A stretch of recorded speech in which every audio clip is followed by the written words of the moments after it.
Inaleta maana sana kwa nini unahisi hivyo. Iron Man, Tony Stark, alikuwa mhusika mwenye hisia kali na maamuzi magumu ambayo mara nyingi yaliwaudhi wenzake. Hapa kuna sababu kuu kwa nini alikuwa akigombana na Avengers wenzake na kwa nini uhusiano wake na Spider-Man ulikuwa tofauti.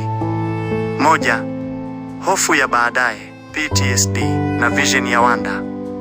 Tofauti na Captain America ambaye anaamini katika kupigana vita vilivyopo sasa, Tony alikuwa anaishi kwenye wakati ujao.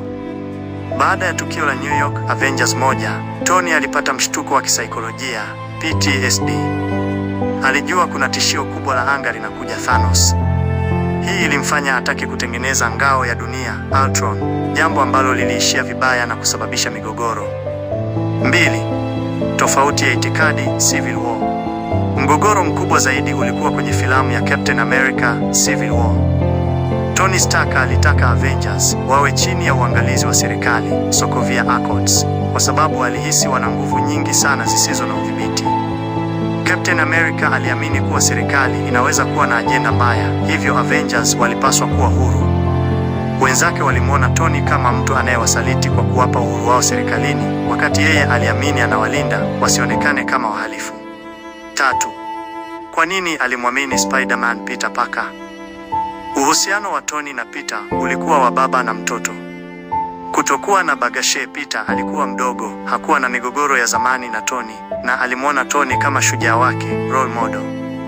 Uaminifu usio na masharti, tofauti na Captain America au Thor ambao walikuwa na msimamo wao, Peter alikuwa tayari kujifunza na kufuata maelekezo ya Tony. Tony alitaka kuwa bora.